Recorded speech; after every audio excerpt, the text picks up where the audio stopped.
ദൈവത്തിന്റെ ഏറ്റവും പ്രിയമുള്ളവരെ, അവിടുത്തെ സമാധാനം ഞാൻ ആശംസിക്കുന്നു.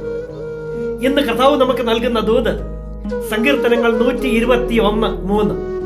നിന്റെ കാൽ വഴുതാൻ അവിടുന്ന് സമ്മതിക്കുകയില്ല, നിന്നെ കാക്കുന്നവൻ ഉറക്കം തൂങ്ങുകയില്ല. വീണു പോകും എന്ന് വിചാരിച്ചു പോകുന്ന സന്ദർഭങ്ങളിലൂടെ ആയിരിക്കാം ഇന്നൊരു പക്ഷേ ജീവിതം കടന്നു പോകുന്നത്. ആരെല്ലാം സമ്മതിച്ചാലും അത് സമ്മതിക്കാത്ത ഒരാളുണ്ട്. അത് നിന്റെ ദൈവമായ കർത്താവ്. നിന്റെ കാൽ വഴുതാൻ അവിടുന്ന് ഒരിക്കലും സമ്മതിക്കുകയില്ല. ഇത് നിന്റെ ദൈവത്തിന് നിന്നോടുള്ള സ്നേഹത്തിന്റെ തിരുവചനം, അവിടുത്തെ കരുതലിന്റെ തിരുവചനം. നിന്റെ കാൽ വഴുതാൻ അവിടുന്ന് സമ്മതിക്കുകയില്ല. നിന്നെ കാക്കുന്ന അവിടുന്ന് ഒരിക്കലും ഉറക്കം തൂങ്ങുന്നവനല്ല. സങ്കീർത്തനം 91:15 പറഞ്ഞു തരുന്നില്ലേ?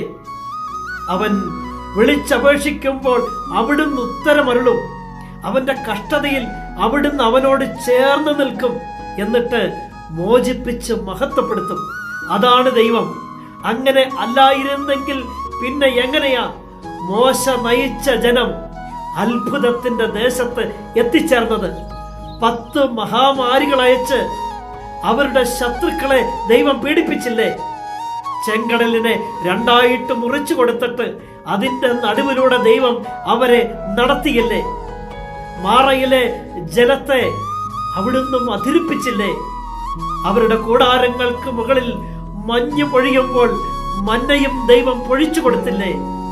എന്നിട്ട് അവർ എണ്ണത്തിൽ ചെറിയവരും നിസ്സാരരുമായിരുന്നിട്ട് പോലും എത്രയോ ശക്തന്മാരായ രാജ്യങ്ങളോട് പടവെട്ടി ജയിച്ചാണ് അവർ മുന്നേറിയത്. അവർ നടന്ന 40 വർഷക്കാലം അവരുടെ വസ്ത്രം ജീർണിച്ചു പോയില്ല, അവരുടെ ചെരുപ്പ് തേഞ്ഞു പോയില്ല. അതെ, ദൈവത്തിന്റെ സ്നേഹമാ, ദൈവത്തിന്റെ കരുതല.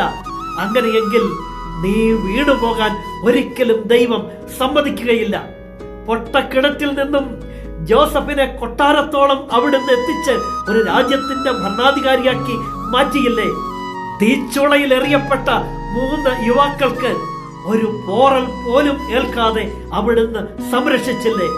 സിംഹങ്ങളുടെ നടുവിൽ ദിവസങ്ങളോളം ഇരുന്ന ദാനിയേലിനെ അവിടുന്ന് കാത്തു പരിപാലിച്ചില്ലേ? ആടിനെ മേയിച്ച് നടന്ന ദാവീദിനെ മഹത്വപൂർണനായ രാജാവാക്കി മാറ്റിയില്ലേ? എങ്കിൽ നിന്നെ അവിടുന്ന് സഹായിക്കാതിരിക്കുമോ? നിന്റെ കഷ്ടതയിൽ അവിടുന്ന് നിന്നോട് ചേർന്ന് നിൽക്കും എന്ന് മാത്രമല്ല, എല്ലാ തിന്മകളിൽ നിന്നും അവിടുന്ന് നിന്നെ മോചിപ്പിച്ചിട്ട് എല്ലാവരുടെയും മുന്നിൽ നിന്നെ മഹത്വം അണിയിച്ചു നിർത്തും. ഒരിക്കലും നീ വീണു പോകാൻ നിന്റെ ദൈവം സമ്മതിക്കില്ല. നിന്നെ കാക്കുന്നവൻ ഉറക്കം തൂങ്ങുകയുമില്ല.